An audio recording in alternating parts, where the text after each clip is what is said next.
bienvenue dans ce journal. Au sommaire de cette édition, les basketteuses ivoiriennes reçues par la première dame de Côte d'Ivoire, Dominique Ouattara, qui salue leur esprit d'audace et de combativité démontré sur le parquet de l'Afrobasket. Le résumé de la rencontre à suivre dans cette édition. À Bouaké, la fête de l'indépendance s'affiche en couleurs, orange, blanc et vert. Le drapeau national, en plus de pavoiser les rues, est décliné sur les tenues vestimentaires et les gadgets. Un élan patriotique pour l'an 65 de la Côte d'Ivoire. Et puis ce jour, le monde commémore le largage de la première bombe atomique sur le Japon, sur Hiroshima, une arme plus jamais utilisée depuis 1945. La catastrophe a fait 140 000 personnes décédées, un moment charnière qui précipitait la fin de la Seconde Guerre mondiale. Et en 2025, le traumatisme encore présent est une occasion de plaider pour la paix. Du basketball au menu chez la première dame de Côte d'Ivoire, Dominique Ouattara recevait hier l'équipe féminine ivoirienne de basketball. Les basketteuses participaient à domicile à l'Afrobasket. Les joueuses ont reçu de la première dame des encouragements pour leur audace et leur esprit de combativité et même de dépassement de soi. Un moment d'encouragement mais aussi de reconnaissance pour ces athlètes qui portent sur le parquet de l'Afrobasket les couleurs de la Côte d'Ivoire. Le compte-rendu de Alexis Ouetraogo. L'équipe nationale de basketball féminin était ce mardi au cabinet de la première dame Dominique Ouattara. Nous avions fixé des objectifs, malheureusement, que nous n'avions pas pu atteindre. Nous avons montré un visage de la Côte d'Ivoire, une combativité. Nous avons rivalisé face à des grandes nations. Je pense qu'ils vont nous craindre dans 2 ans pour les prochaines Afrobasket. Nous aimerions vous dire merci. Des mots soutenus par l'équipe d'encadreurs et la marraine de l'édition. Excellence, Madame la Première Dame, malgré la défaite, nous sommes fiers. Et nous savons que ce n'est que le début d'une histoire encore plus grande. Avec vous, à nos côtés, nous irons plus loin. Votre engagement a encouragé nos jeunes filles qui aujourd'hui aspirent à être des modèles pour la société ivoirienne. Dans le cadre du combat que vous menez depuis plusieurs décennies pour la dignité des enfants, pour la dignité des femmes dans le monde, le basketball est prêt à vous accompagner. La première dame salue l'ardeur des filles à faire briller le drapeau ivoirien. Je voudrais vous dire que je suis très fière de vous. Tout au long de la compétition, vous avez su porter haut les couleurs de notre chère Côte d'Ivoire. Votre parcours fut intense et vous vous êtes battu avec détermination. Je vous en félicite. Au-delà du résultat de cette année, c'est l'esprit de combativité et de dépassement de soi que vous avez démontré qui restera gravé dans nos esprits. Vous avez prouvé que le basketball féminin ivoirien a de beaux jours devant lui. Vous êtes des exemples de leadership féminin. Pour toute une génération de jeunes filles, faites bon usage de cette influence dont vous bénéficiez. Dominique Ouattara invite les populations à la pratique régulière de sport. J'aimerais encourager toutes les jeunes filles et tous les jeunes garçons à travers le pays à la pratique régulière d'un sport d'équipe ou individuel. Le sport contribue à l'équilibre mental, affectif et social, en plus de créer du lien. L'équipe repart avec d'importants présents, dont une enveloppe d'1 million de francs CFA pour chaque joueuse. Rappelons que la Fondation Children of Africa initie chaque année un tournoi de football doté de la Coupe Dominique Ouattara pour encourager les plus jeunes à vivre des vacances saines sous le signe du sport et de l'esprit d'équipe. Rendons-nous à présent à l'hémicycle ivoirien où John Marshall, nouvel ambassadeur du Royaume-Uni en Côte d'Ivoire, a été reçu par le président de l'Assemblée nationale. Le diplomate arbore sa mission sur un lien particulier avec la Côte d'Ivoire il y a 39 ans. Il était étudiant à l'université d'Abidjan, ce qui pourrait bien offrir un nouvel élan aux relations ivoiro-britanniques, une dynamique que nous rapporte Jean-Louis Mongbo. John Marshall, le tout nouvel ambassadeur du Royaume-Uni en Côte d'Ivoire, est reçu par le président de l'Assemblée nationale, Adama Bictogo. L'homme n'en est pas à son premier poste en Afrique, mais cette mission, il la vit avec une émotion particulière. Ma première visite, c'était en 1986. Alors chaque jour, bien évidemment, je constate toutes les différences, tout ce qui s'est passé en Côte d'Ivoire depuis cette période.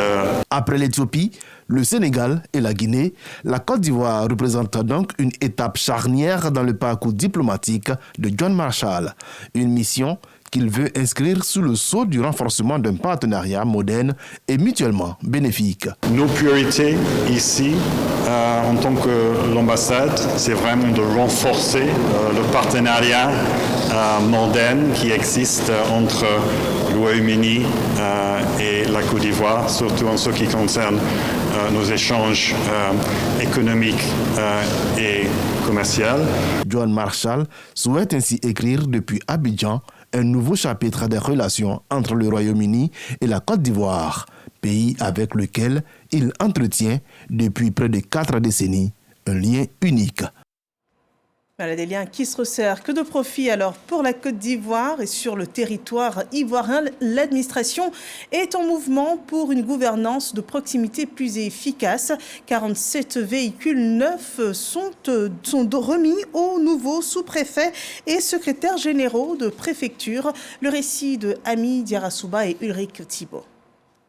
Après leur nomination, ces sous-préfets et secrétaires généraux de préfecture rejoignent leur circonscription avec des véhicules de commandement. Un acte du gouvernement visant à faciliter les activités de ces représentants de l'État dans les localités. Nous mesurons pleinement la confiance ainsi placée en nous et cette dotation, il est bon de le souligner, constitue pour chacun de nous une source de motivation supplémentaire à poursuivre avec plus de discipline, d'abnégation et de loyauté l'exercice de nos missions régaliennes. Ce sont 40 sous-préfets et 7 secrétaires généraux de préfecture qui reçoivent ces engins. Le ministre de l'Intérieur et de la Sécurité a exprimé ses attentes vis-à-vis des bénéficiaires. Je vous dirai tout simplement que la confiance en vous est totale, que la confiance en vous est grande. Et vous la tenez de son Excellence, Monsieur le Président de la République, qui vous met en mission et qui compte sur vous pour que notre pays continue d'être ce pays-là où il fait bon vivre, où chacun se sent en sécurité, où chacun peut vaquer à ses occupations et accomplir ses droits en toute quiétude. De 2021 à ce jour, ce sont 607 véhicules de commandement qui ont été remis aux autorités préfectorales. Et nous prenons la direction de Bouaké pour une immersion dans les préparatifs de l'indépendance, l'an 65 de la Côte d'Ivoire qui se prépare dans cette ville de Bouaké, cette ville qui se prépare à vivre au rythme de la fête de la Côte d'Ivoire. On regarde.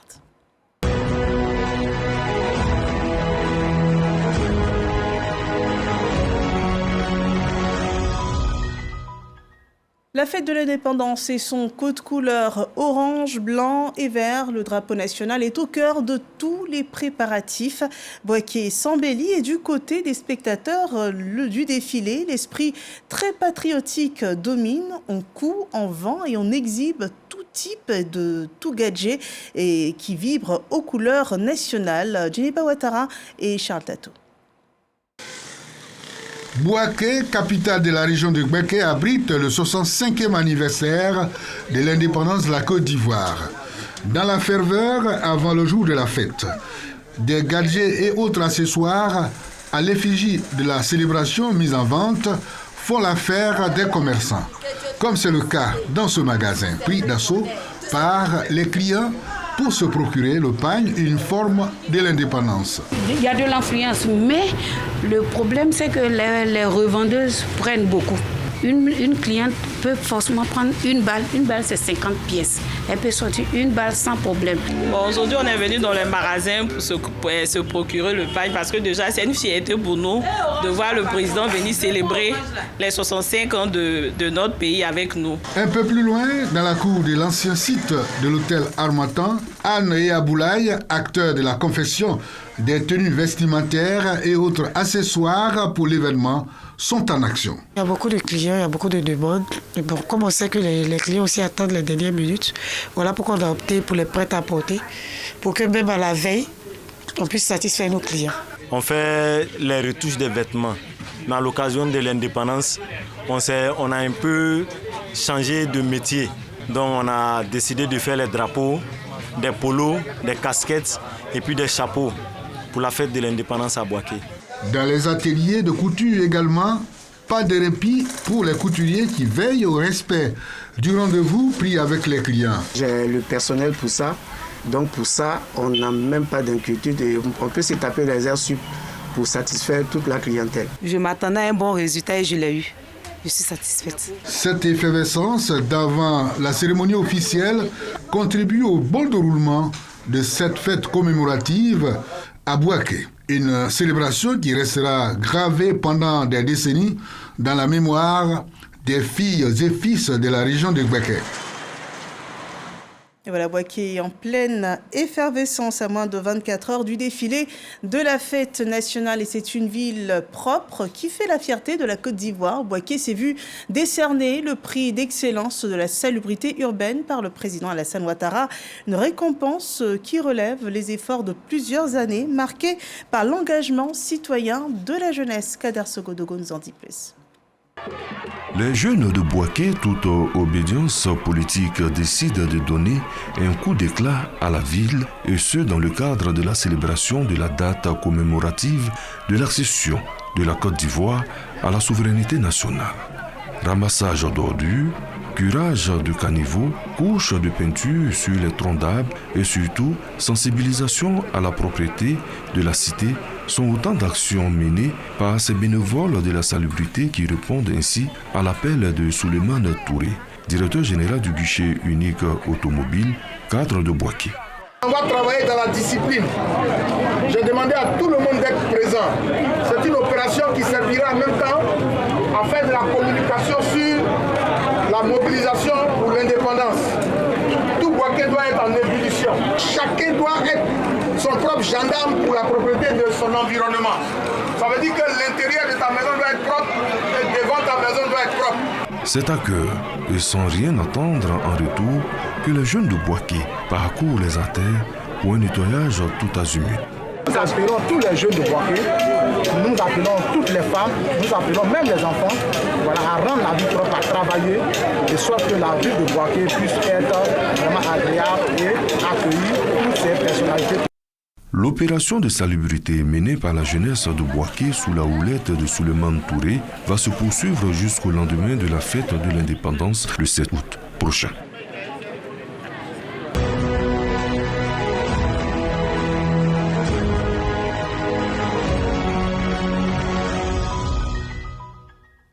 L'esprit nationaliste citoyen éveillé en cette période de fête nationale, c'est aussi celui de l'Ivoirien nouveau, qui est aussi celui de la culture de l'excellence en toutes choses. Et l'élu de San Pedro incarne cette valeur. La maire reçoit le prix du meilleur maire de 2024, une distinction qui souligne la prouesse de son administration, qui a réussi à collecter plus d'1 milliard de francs CFA de recettes fiscales en un an. Sam Conan. Après avoir été félicité publiquement par le directeur général du Trésor et de la comptabilité publique pour avoir dépassé la barre du milliard en termes de recettes municipales en une année, Nakariga Sissé, maire de la commune de San Pedro, vient d'être reconnu meilleur maire de Côte d'Ivoire par une structure de communication et de sondage. Nous avons décerné le prix du meilleur maire à Mme Sissé Nakariga comme meilleure maire de Côte d'Ivoire San Pedro aujourd'hui parce qu'elle a tenu ses promesses de campagne. Aujourd'hui, quand vous arrivez à San Pedro a changé de visage. D'abord, pour faciliter au niveau des taxes, c'est la première commune qui a aujourd'hui diminué toutes les taxes. Et aujourd'hui, elle fait école. Nakariga Sissé, qui reçoit le prix du meilleur maire 2024 en présence du ministre de l'Emploi et de la Protection sociale, se dit reconnaissante aux populations de la commune de San Pedro et au chef de l'État. Cette victoire, c'est la victoire de la population de San Pedro. Ce n'est pas une victoire personnelle, mais c'est une victoire collective. Parce que sans cette population, je ne pense pas si je pourrais avoir ce prix. Merci à son Excellence, Monsieur le Président de la République, la paix dans notre pays. Depuis son accession à la tête de la commune, le maire de San Pedro a entrepris plusieurs actions au profit des populations de San Pedro. Entre autres, l'embellissement et l'entretien de la ville, des dons en vivres et non-vivres aux indigents, l'octroi de plus de 500 permis de conduire aux jeunes et la réouverture du centre culturel. Dans le secteur de l'éducation, il est annoncé que les résultats des affectations en ligne pour les élèves en classe de 6e et de seconde sont disponibles depuis ce mercredi 6 août 2025. Le ministère de l'Éducation nationale et de l'alphabétisation informe que les parents d'élèves peuvent dès à présent consulter la liste des établissements d'affectation de leur enfant sur le site www.affectation.mendob.ci pour les classes de 6e et orientation.mendob.ci pour l'orientation en classe de seconde. Pour ceux n'ayant pas pu effectuer l'opération dans les délais, le ministère a pris le relais en procédant lui-même aux affectations. Une réaffectation reste toutefois possible. Elle devra être sollicitée auprès de la direction de l'orientation et des bourses. Il reste encore quelques semaines pour profiter encore des vacances. Alors, des élèves méritants en profitent bien. Ils sont 50. Ils ont été sélectionnés pour découvrir les merveilles cachées de la ville de Korogo et des localités environnantes. Des vacances en pays Sénoufo dont nous parle Khalil Diomandé. Ambiance bon enfant au siège du RHDP à Marcory. Les couleurs de la toute première édition de la colonie de vacances Laurent Tchagba s'annoncent déjà. Le ministre des Eaux et Forêts, par ailleurs coordonnateur principal du RHDP Marcory, offre aux 50 meilleurs élèves de la commune un séjour de 3 semaines tout frais payés à Korogo. Je ne suis jamais parti à Korogo. Je suis pressé de découvrir cette ville et sa culture. L'aventure démarre ce 5 août et s'achèvera le 26 août prochain avec une panoplie d'activités au programme. Le 7, les enfants participeront à la fête de l'indépendance. Nous irons au Mont Korogo. Après ça, nous allons partir à Lokoli pour aller voir le centre écologique de Lokoli. À travers cette colonie de vacances, Laurent Tchagba réitère l'engagement de son parti politique en faveur du bien-être des familles et de l'excellence en milieu scolaire. Les enfants aujourd'hui ont de très bons résultats et ces résultats nous inspirent pour leur conférer cette colonie de vacances. Le président Alassane Ouattara vous a envoyé un disciple pour faire en sorte qu'ensemble, dans la proximité des uns et des autres, nous puissions développer des actions qui puissent vous permettre d'avoir une meilleure vie au niveau de la commune. Les 50 jeunes colons ont reçu des kits complets pour vivre une expérience unique au cœur de la capitale du Poro. Et dans l'élan de la célébration du mérite dans le secteur de l'enseignement technique, les 96 meilleurs élèves sont célébrés suivant au sous-développement de Issa Chonayeo. Ils ont cultivé l'excellence tout au long de l'année scolaire. L'heure est venue de récolter les fruits de leurs efforts. Les 96 meilleurs élèves aux examens du CAP, du BT et du bac technique sont primés. En plus des diplômes de mérite, les lauréats reçoivent des ordinateurs portables et des bourses d'études. C'est une satisfaction totale pour moi aujourd'hui d'être récompensé par le ministère de l'enseignement technique. Les remerciements aussi vont à l'endroit de monsieur le ministre qui œuvre vraiment pour la jeunesse de Côte d'Ivoire et qui nous encourage vraiment avec l'effort et le travail mérité. J'ai eu le bac F7 avec une mention bien, dont un total de 355 points. Et je souhaite remercier mes différents professeurs, ma famille surtout. On me dit merci beaucoup à Dieu. Cette deuxième édition de la journée de l'excellence et du mérite s'inscrit dans la dynamique de valorisation de l'Académie des talents, portée par le ministère de l'enseignement technique, de la formation professionnelle et de l'apprentissage. Dans le cadre du déploiement de l'Académie des talents, qui est un des programmes phares du ministre, nous cherchons l'excellence. Le maître mot est former des techniciens de qualité pour servir l'industrialisation de la Côte d'Ivoire. C'est avec une grande joie que nous avons accepté justement de parrainer cette cérémonie d'excellence, qui pour nous est un creuset en fait de développement, mais surtout aussi de pérennité de l'éducation pour une Côte d'Ivoire plus forte et pour justement préserver l'avenir de nos enfants avec une éducation de qualité. Au-delà des distinctions, certains lauréats ont également décroché séances tenantes, des stages au sein des entreprises partenaires. Et pour l'affectation de ces élèves de l'enseignement technique et de la formation professionnelle, des réformes sont disponibles. De nouvelles réformes de sélection et d'affectation sont annoncées pour l'affectation des élèves du système technique vers le système professionnel pour la session 2025. Des précisions avec Marina Manzan et Sephora Zegui. Les assises de la Commission nationale de sélection et d'affectation des élèves de l'enseignement général vers l'enseignement professionnel ont débuté ce jour avec pour objectif d'organiser de manière plus transparente et équitable l'orientation des élèves vers les filières professionnelles. Le succès de cette mission repose sur notre engagement commun à offrir à chaque élève une affectation qui soit autant que possible en adéquation avec son profil, ses aspirations et la réalité du système. Il nous appartient donc collectivement de faire preuve de rigueur, d'équité et de responsabilité. Cette année, ce sont 84 584 demandes qui ont été enregistrées. La commission promet des affectations basées sur les performances scolaires et les capacités d'accueil des établissements professionnels. Votre mission au sein de cette commission doit permettre une transition fluide et éclairée. Pour ces jeunes, une orientation juste, fondée sur leurs aptitudes, leurs résultats scolaires, mais aussi sur leurs aspirations professionnelles. Car orienter, c'est aussi préparer l'avenir d'une jeunesse ambitieuse, désireuse de trouver sa place dans la société par le travail, la compétence et l'excellence. Tous espèrent en un processus juste qui ouvre la voie à une insertion professionnelle réussie.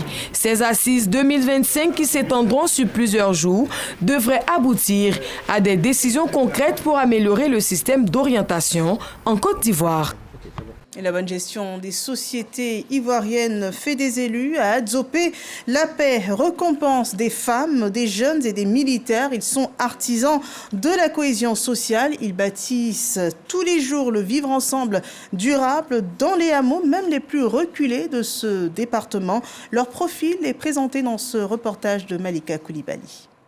Célébrer ceux qui, par leur engagement et leur dévouement, ont œuvré sans relâche pour la paix et la réconciliation à Adzopé. C'est l'objectif visé par la cellule civilo-militaire qui entend rassembler les forces vives de la nation et promouvoir un environnement de paix durable. La cellule civilo-militaire a décidé de célébrer les artisans de paix dans les villages. Notre objectif était de mettre en lumière ces acteurs inconnus mais qui œuvrent pour la paix dans les villages, montrer au grand public pour leur savoir-être et leur savoir-faire dans le cadre de la paix et de la cohésion sociale. Les artisans de paix issus des différentes couches sociales ont été distingués. Ils sont reconnaissants. Au nom de tous les récipiendaires, je tiens à exprimer notre sincère gratitude aux autorités et aux initiateurs de cette cérémonie hautement symbolique. Ces distinctions ne sont pas simplement des reconnaissances individuelles, mais le reflet d'un engagement collectif pour un avenir harmonieux. La paix ne se décrète pas, elle se construit. Cette maxime du père fondateur de la Côte d'Ivoire est une interpellation de chaque compatriote à demeurer des ambassadeurs de paix et de la non-violence. À présent, une mémoire nationale, une illustre personnalité passée de la presse à la politique. Auguste Mirmont, le parcours de l'ancien ministre de la Communication et ex-directeur général de Fraternité Matin, a consigné dans un ouvrage signé de Michel Kofi et préfacé par l'actuel ministre de la Communication et des Médias, Amadou Koulibaly, Loseni Cissé et Didier Nguessa.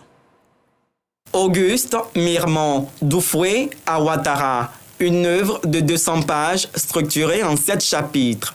L'auteur, Michel Kofi, raconte le parcours de ce journaliste, ancien ministre de la Communication. Ces longues heures avec lui, sur 18 mois, ces heures enrichissantes, à l'école de la patience, vous font établir clairement la distinction entre l'homme simple et le seul homme.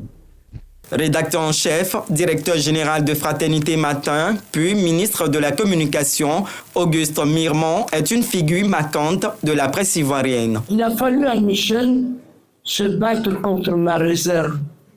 Et puis ce temps qui dicte la vie, vivre caché pour vivre heureux.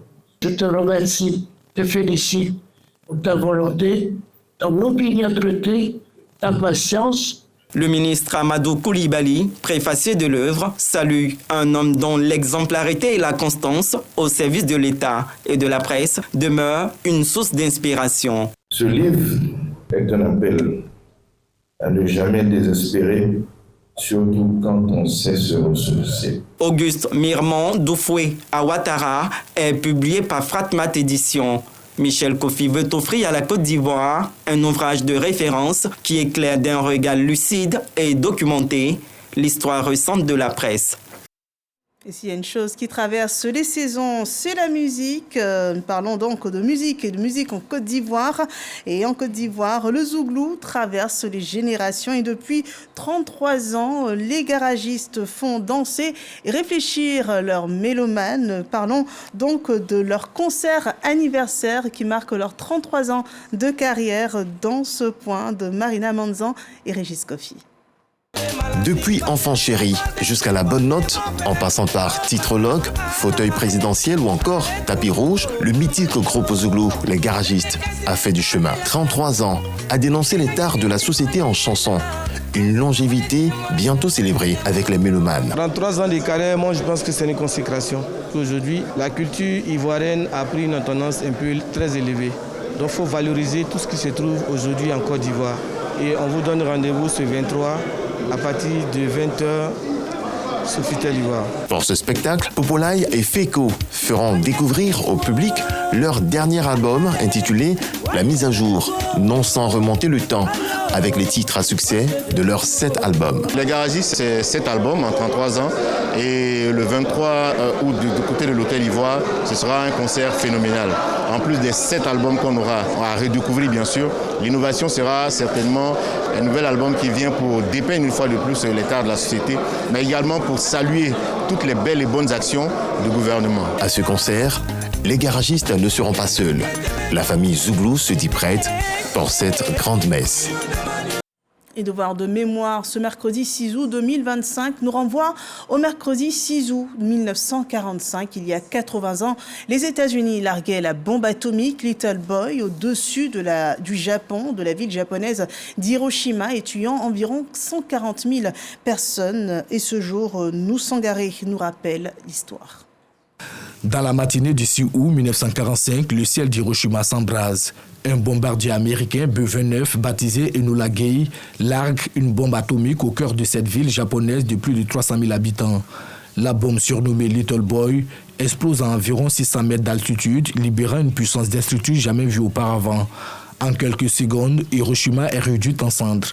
Des dizaines de milliers de personnes meurent sur le coup. Le bilan est estimé à 140 000 morts à la fin de l'année 1945. Des milliers d'autres dans les années qui suivent, victimes des effets des radiations. C'est la première utilisation de l'arme nucléaire dans l'histoire de l'humanité.